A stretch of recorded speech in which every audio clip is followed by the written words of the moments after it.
If you've been hurt or betrayed in a relationship because maybe you were with somebody who had narcissistic tendencies or behavior patterns, and now you find yourself really hesitant to open up your heart again because you don't want to go through that experience again, what are the ways in which you can lean in and create a better, new, more fulfilling relationship? Well, one of the attributes is you have to be able to trust yourself. You have to be able to trust yourself as navigating that discovery process. The more you can actually spot narcissistic personality traits or those behavior tendencies and steer clear from those relationships, the more trust you will have in yourself to exploring new relationships and actually opening your heart fully to someone new when you find somebody that really does have the qualities that you want. So let's take a look at 8 narcissistic qualities or behavior patterns so that when you're in a relationship with somebody and you're dating and you're getting to know them, you can really steer clear of the wrong person versus lean in to the right person who you might want to spend your life with. The first narcissistic quality that you really want to watch out for is love bombing. Now, what is love bombing? Love bombing is coming on really strong in the beginning of the relationship where this person's going to tell you you're the one. Oh my gosh, they've never felt this way about anyone before. You're so special. They feel that they're soulmates with you. And what's challenging about that is that's what so many of us want to hear early on in the relationship. We want that lightning bolt, like 2 star-crossed lovers coming together, soulmates coming together, where you feel that really special connection. How do you differentiate a real authentic magical connection with somebody versus a narcissist? The narcissist, you're going to feel that there's just something incongruent about it. You're going to not feel paced with them. You're going to feel like they're really leading the pace and pulling you along, because ultimately what the narcissist is after is they're after control. They're after a power status. If they can pull you along to falling in love with them more quickly, then they've got in their mind the upper hand and more power and control in that relationship. So one of their tactics is they will shower you with love and affection early on, and then the moment you start to fall in love, the moment you really lean into that and go, okay, then they'll lean back. But you can feel it.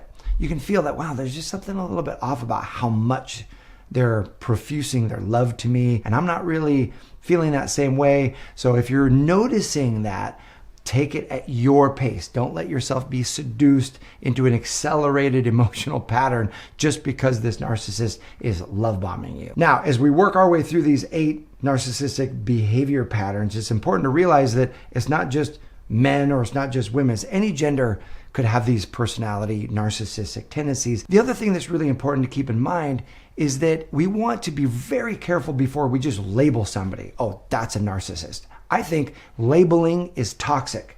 That doesn't mean that we have to condone behavior. We can 100% remove ourselves from behavior patterns that we don't want to see, but just labeling someone with a certain toxic personality disorder is itself damaging and harmful if it's not true. None of us are perfect. So I encourage you, as we go through these 8, what we're really looking for is a combination, like an overwhelming, like, oh, tick, tick, tick, tick, tick. They've got all these. And so you know what? That's someone that I don't want to share my life with. Because the second personality trait that narcissists embody is that they can't take criticism.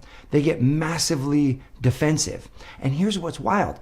The narcissist is going to come across super confident. They're going to come across as like they've got it all together and they want to be seen as perfect, but it's a very fragile shell. And so as they maybe get corrected and they perceive that as criticized, or they get criticized for doing something that isn't right, or like they say, oh, it's this, the name of this restaurant was this one thing, and you're like, no, actually it was this other thing, and they get mad and they say, no, it really was this thing, and you don't know what you're talking about. If you notice, wow, this person gets hyper defensive when they're corrected or criticized, that's something you want to steer clear from. That is a toxic relationship pattern.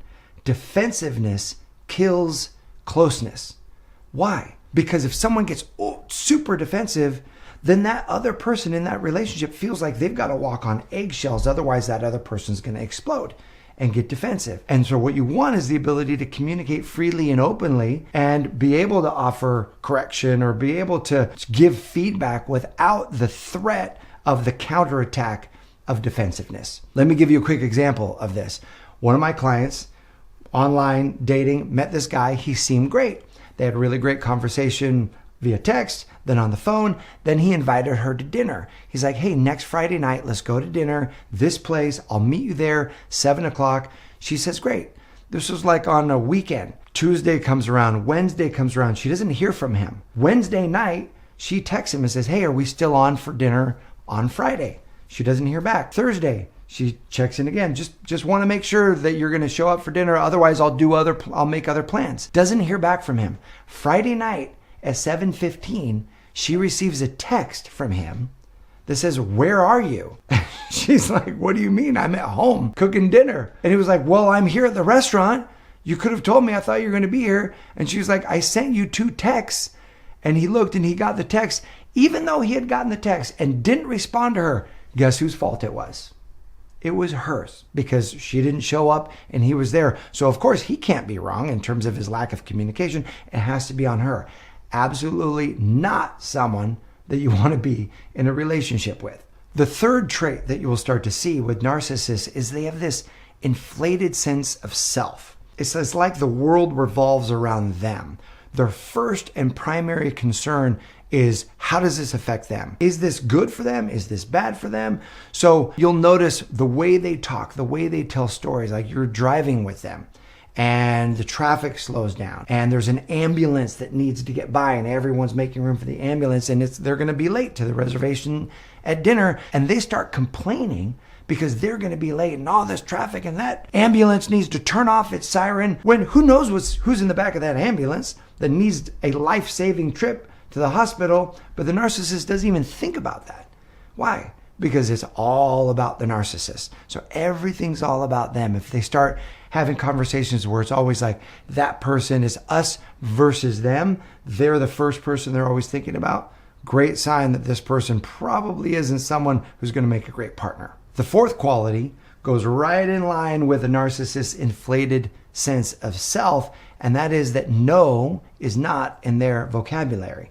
In other words, if they want something and you aren't game for it, like they want to get a kiss at the end of the night, and you're like, no, I don't kiss on the first date. He'll guilt you, or he'll shame you, or he'll make fun of it, or he'll make you wrong and him right because he doesn't like the fact that he got no, right? Narcissists do not like no. They're all about themselves. So they'll try to skirt the system. They'll try to do the shortcut. They will break the rules because, again, they're the center of their own universe and they don't like that no. So if anyone is trying to shame you or guilt you because you're holding your standards or boundaries, good riddance, goodbye. Next, number 5, and this is a good one. This one is a bit more subtle, is that his contribution or his concern seems performative. In other words, narcissists are smart, right? They know what looks good and what doesn't look good. And so they might give money to the charity, but they want to make sure as they give money to the charity that their name is displayed, that they get the recognition, that they get the accolades because they give money to the charity. They would never give money if it was just anonymous. Or they'll give like a big tip to the waiter. That waiter's having a tough day and they're like, okay, well, I got you. And they give you a big tip. And it's really like, here, this is from me to you. And like, I'm doing this for you. And it's real performative where you know it's serving their ego. Because remember, while they're coming across on the surface as confident, they want to be seen as generous, they want to be seen as kind, they want to be seen as a good person because they know that's what's perceived well in the world. At the end of the day, their ego is super fragile, so they're constantly trying to feed it. And so that contribution or that charity is going to be wrapped in this sort of performative energy. You want to steer clear from that guy. Number 6, the narcissist is a victim in every story. It's never their fault. They were never responsible for it. It's always somebody else's fault. So you want to pay attention as you're dating, how people tell their life story. Was it their parents' fault? Was it their siblings' fault? Was it the boss's fault? Was it their ex's fault? And it's like you can see this pattern in people. People who have a real grounded sense of self. People who have done work on themselves. They know they cannot control the actions of other people. The only thing we can really control is our response to the events that happen and how we grow and how we learn.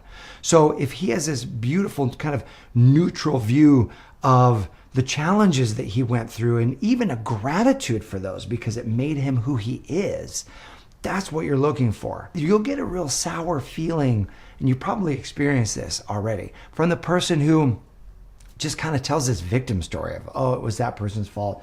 Oh, it was that person's fault. And man, they'll tell it in a convincing way. They'll tell it in a way where you're like, whoa, like, yeah, I feel really bad that you went through this. And they'll try to like pull on your heartstrings that they're the victim and draw you in. But if you notice that it's not coupled with any kind of responsibility or growth or lessons learned, and that all these stories follow the same pattern of victimhood, then that is a giant red flag that this person is not going to be a great partner for you, because guess who the next perpetrator is going to be? You. If they're in a relationship with you, eventually they're going to be victimized by something that you do, and they're going to point that angle right at you. Number 7, the narcissist has a requirement for constant appreciation and recognition, but it goes way beyond what's normal. As human beings, we all have this need for significance, to feel appreciated, to feel recognized for who we are, the contribution that we're making. But the narcissist takes it to a whole nother level, where if they're not getting it, they seek it out. They fish for it.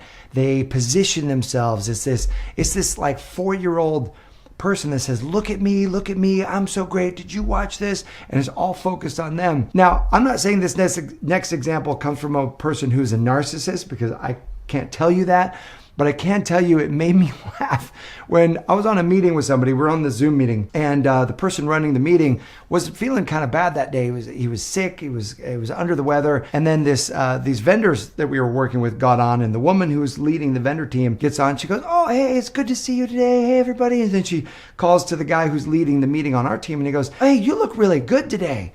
And he was like, "Oh, thank you very much. Okay, let's get into the meeting," because he just wasn't feeling really well. And so on top of her saying, "You look really good today," he kind of moved on. And she goes, "Don't I look really good today?" And I was looking at her. I was like, she did not just say that. Like, she did not just fish for a compliment that she looked really good in that moment. I was like, oh my gosh. And he didn't even hear it. And we all just kind of moved on. It was one of those like awkward moments. And I thought, oh, she didn't give that compliment because he looked good. She gave that compliment because she wanted a compliment for how good she looked. Now, we're all human beings. Again, we all want admiration. We all want recognition. But when you're with somebody who can't feel good on their own without a constant supply of that, that's not someone you want to share life with. Number 8, this is probably the biggest personality trait that you will spot in narcissists, and 100% one that you want to steer clear of in relationships. Like, no tolerance for this. If you can't repattern this early on in the relationship, you want to move on. And that's manipulation. And that's someone who is telling you ultimately that you shouldn't feel what you feel. They try to manipulate your feelings. They'll use guilt, they'll use shame, or they'll be really nice. And on the tail end of them being nice, doing something for you, they'll want a favor from you. And you realize, oh, this person wasn't just giving, they were giving to take, they were giving to get in this moment. Gaslighting is a super popular term that people are becoming more and more aware of. And basically what it means is that the person is telling you you shouldn't feel the way that you feel. Like, let's say they say a hurtful comment and you bring it up and you're like, hey, that really hurt my feelings when you said that, or I feel really sad that you would say that, and I don't want to have treatment like that in the relationship. And they'll cast it off and they'll say, oh, you're being too sensitive about this. Like, I was just joking. You've lost all your sense of humor.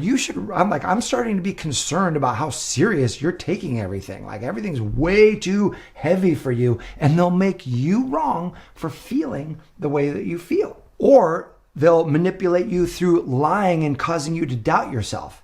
Like, let's say they were going to pick up groceries on the way home. They promised to do that and they didn't. And then you say, hey, weren't you going to pick up some milk for the way home? And they were like, I never said I was going to pick up milk. And you were like, yes, you did. And let's say you don't have a text thread about this. It was just a verbal conversation. They will tell you, you are totally remembering this incorrectly. In fact, I'm getting concerned with how often you're getting confused about the things that we literally didn't talk about this. And you think, maybe we didn't. Am I remembering this correctly? That's the kind of manipulation someone who has narcissistic personality traits will do. They'll try to gaslight you, distort the reality. So know this, blanket principle in relationships, Each person has the right to feel what they feel. If someone tries to tell you, you shouldn't feel upset, you shouldn't feel angry about this, you shouldn't get irritated about this, you shouldn't feel a certain way, big red flag. You 100% have the right to feel how you're going to feel. That doesn't mean you can treat them any kind of way. You can feel however you're going to feel, but both of you still need to maintain, of course, a level of respect in the relationship. But if someone is telling you, oh, you shouldn't feel that way, big red flag. Instead, as you look at every one of these narcissistic tendencies, you have the opportunity to call it out and call it out early and say, hey, I would love to be in a relationship with this kind of standard, with this kind of an agreement. And if they're willing to lean in, then give them a chance to repattern it. If they can't repattern it because they are not at that place yet in their lives, then let them go and steer clear. And I promise you, as you spot these things, you stand up for yourself, you speak your truth, you cast aside what you don't want, making room for what you do want, you're going to have a level of trust in yourself that runs so deep, your heart will naturally open because you feel safe, and you will absolutely create that relationship that you want, and a relationship that's amazing. My question for you is this: what traits have you experienced in a relationship that you know you are going to absolutely steer clear of from this moment forward? Go ahead and post those in the comment section below. Here's to your amazing love life. I appreciate you. Thanks for watching, and I'll see you soon.